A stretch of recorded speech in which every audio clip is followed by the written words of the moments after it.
नमस्कार दोस्तों। मेरी बर्बादी पर भी मुस्कुराया वो जिसे आबाद करने में हम खुद को गवा बैठे। गिला करते हो कहां कातिलों की बस्ती में पत्थरों से दिल लगा बैठे। ये राम नरेश शर्मा सरल की कविता है और इस कविता के साथ मैं आज अपनी बात शुरू करता हूं कि इस सरकार की नीतियां क्या हैं। इस सरकार ने पिछले 36 घंटे में, जब आप संघर्ष कर रहे हैं तमाम सारी चीजों के लिए, महंगाई के लिए, बेरोजगारी के लिए, दूसरी चीजों के लिए, सरकार कहती है हमने 5G से 1.5 लाख करोड़ कमा लिया, जिसमें खुद ही उसने 4.3 लाख करोड़ का जो है बेस प्राइस रखा था। तो इतने कम में आखिर क्यों दे दिया, इसका कोई जवाब नहीं है। उसके अलावा बहुत सारी चीजें, लेकिन दूसरे पर आप पर टैक्स, हर चीज पर टैक्स लगाया जा रहा है। वहीं इस सरकार ने इस 36 घंटे के भीतर जो किया वो किया, देखे 1,45,000 करोड़ रुपए का कारपोरेट का लोन माफ कर दिया। 1,45,000। तो आप समझ सकते हैं, आपसे वो कुछ हजार कमाएंगे, कुछ हजार करोड़ कमाएंगे ये लेकर के, तमाम टैक्सेस लेके, और दूसरी तरफ टोटल जो जीएसटी आया पिछले उसमें तिमाही में, तो उसकी स्थिति ये थी कि 1,49,000 करोड़ आया, और यहां आप वो उनका माफ कर दे रहे हैं 1,45,000 करोड़ टैक्स, कारपोरेट टैक्स जो है माफ कर देते हैं। तो साहब ये है स्थिति। तो 36 घंटे में उनकी ये हो रही है। आप यहां उलझे कि हाँ देश की स्थिति क्या है और देश पर बात क्यों नहीं हो रही। इन्हीं सारी बातों पर हम बात करें। उसके पहले सबसे पहले आज हम हिरोशिमा और नागासाकी पे जो एटम बम गिराया गया था, 6 अगस्त 1945 को गिराया था अमेरिका ने, और उसके कारण बहुत बड़ी जनहानि हुई थी, मानवता की हानि हुई थी। उसमें 1,35,000 लोग उसी समय एट स्पॉट मर गए थे, और उसके बाद में सालों साल लोग मरते रहे। सालों साल लोग कैंसर और रेडियोधर्मिता के कारण प्रभाव से जूझते रहे, और वो उबरने में अब तक जो है उबरने की स्थिति वहां पर नहीं है। वहां जो बच्चे पैदा होते हैं वो अपंग पैदा होते हैं और तमाम सारी चीजें होती हैं। तो यह स्थिति है।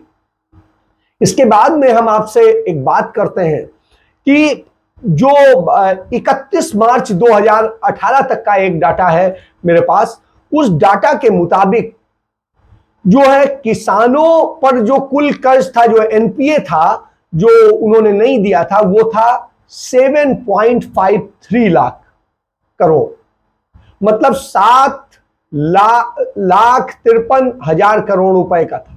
और इसमें से जो तत्कालीन सरकारों ने, जो कांग्रेस की सरकार ने ही माफ किया था, तो कांग्रेस की सरकारों ने जो लोन माफ किया था वो माफ किया था 85,384 करोड़ रुपए का। यानी लोअर जो थे, कुछ का उत्तर प्रदेश में भी माफ किया गया था, याद होगा आपको, योगी आदित्यनाथ ने भी उसके कारण से किया था। तो आप समझिए टोटल माफ कितना हुआ, 85,344 जो है करोड़। और था कितना उन पर कर्ज, जो था कुल किसानों पर 7.53 लाख करोड़ रुपए का कर्ज था।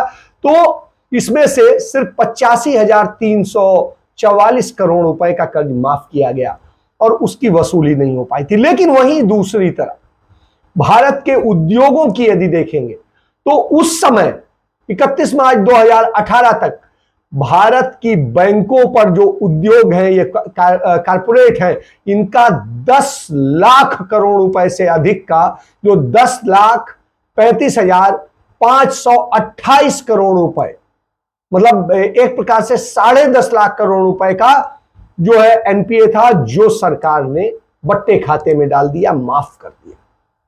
यानी किसानों ने जो पैसा जिनके कारण गया वो बहुत छोटा अमाउंट था, और उसकी अपेक्षा, क्योंकि वो 84,000 करोड़, और इन्होंने 10.5 लाख करोड़ रुपया हमारा मान लिया। तो आज समझिए कि यह स्थिति है। तो ये 2018 की थी, और अब आते आते 12 लाख करोड़ रुपए से अधिक का जो है कर्ज जो है इन कारपोरेट समूहों का माफ कर दिया गया है।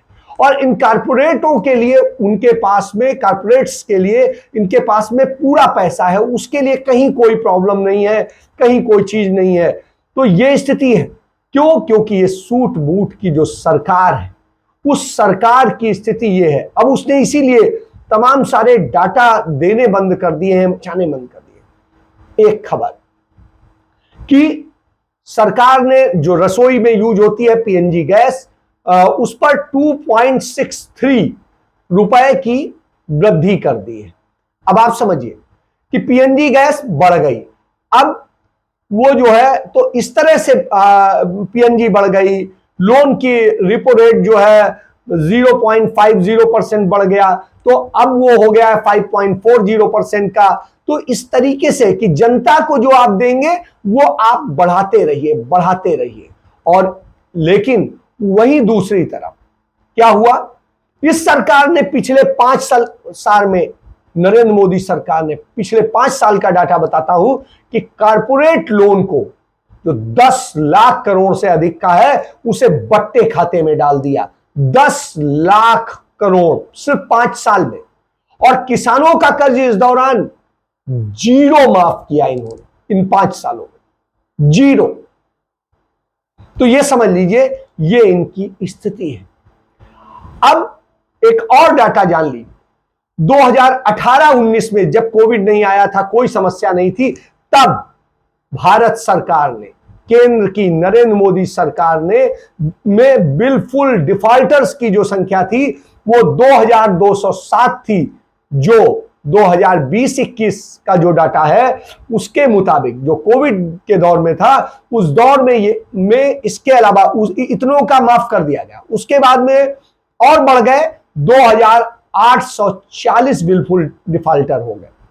तो आप समझिए 2840, ये कम होने का नाम नहीं ले रहे हैं। पैसा लेके भागने मारने का काम लगातार चल रहा है। बैंकों के पैसे, ये सूट बूट की जो सरकार राहुल गांधी कहते हैं, शायद बिल्कुल सही कहते हैं, वो बट्टे खाते में डाल रही है इन लोगों के, जो बड़े बड़े लोग चोरी करके ले जा रहे हैं। और उसकी भरपाई करने के लिए क्या किया जाता है, सरकार ने आपके दही पर भी 5% का जीएसटी लगा दिया।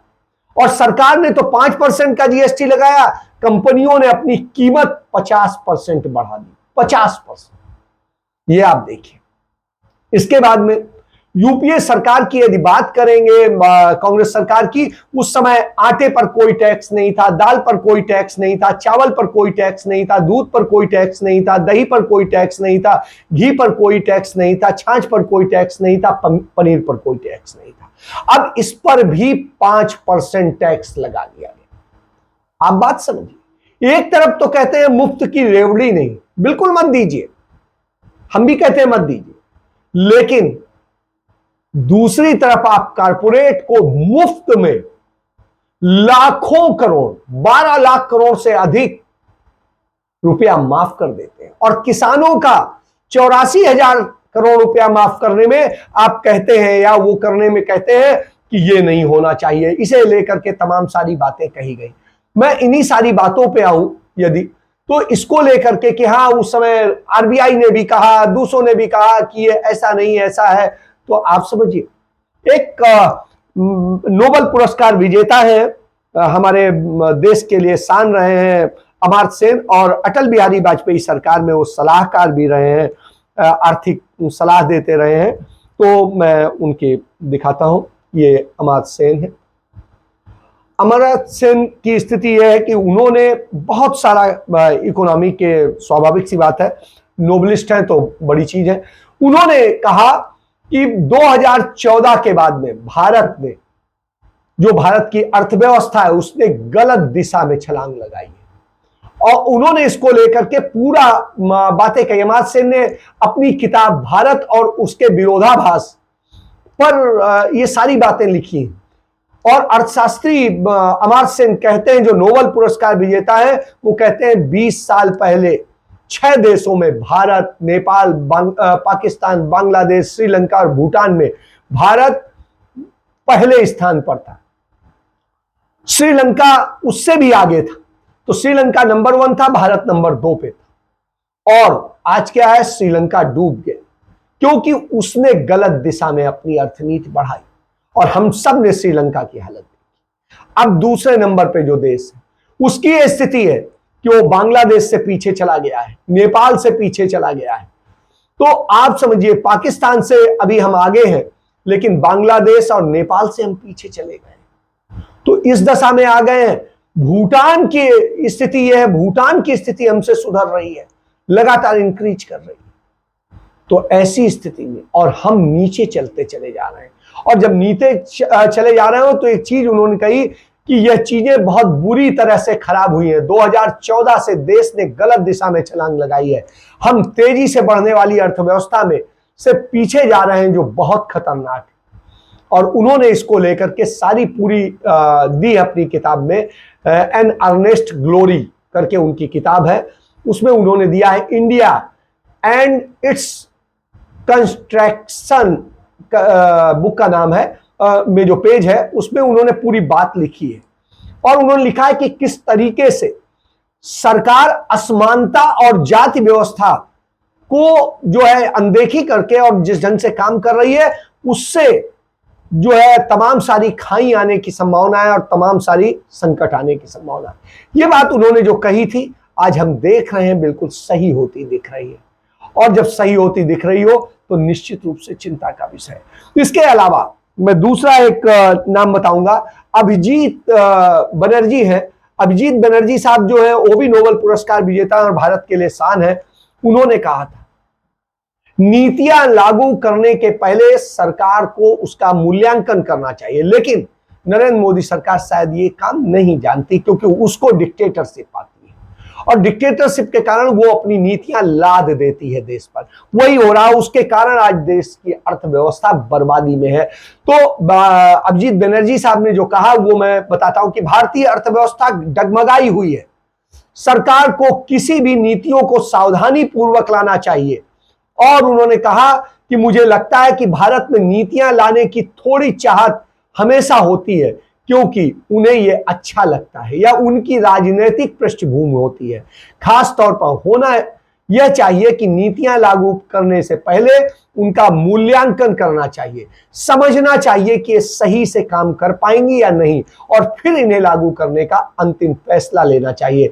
वर्तमान में मुझे लगता है नीतियों को सही पैमाने पर परखा नहीं जाता है और इसे एक विकल्प के तौर पर ही देखा जाता है। प्रधानमंत्री कहते हैं कि ऐसा होता है, सोचने के तरीके को हम थोड़ा विरोध कर रहे हैं।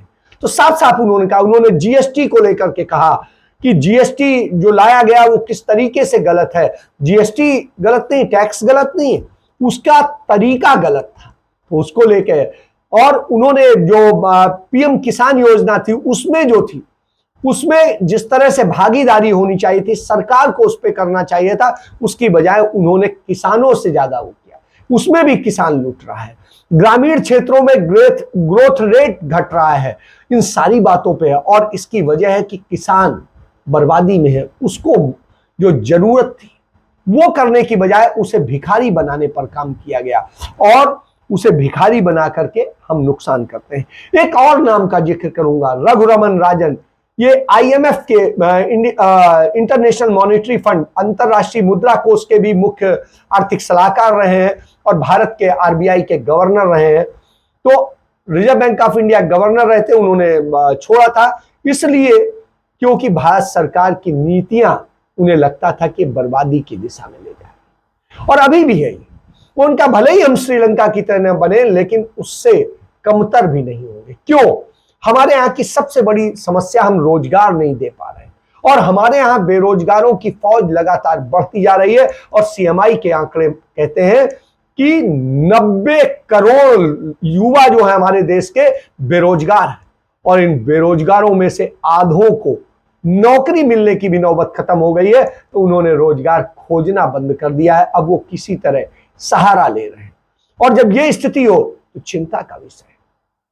भारत का विदेशी मुद्रा भंडारण लगातार गिरता जा रहा है, जो 650 करोड़ के करीब था, अरब डॉलर था, और वो अब 572 अरब डॉलर रह गया है। और इसमें भी अभी जो देनदारियां आने वाली है उसके बाद में भारत की स्थिति और बदतर होगी।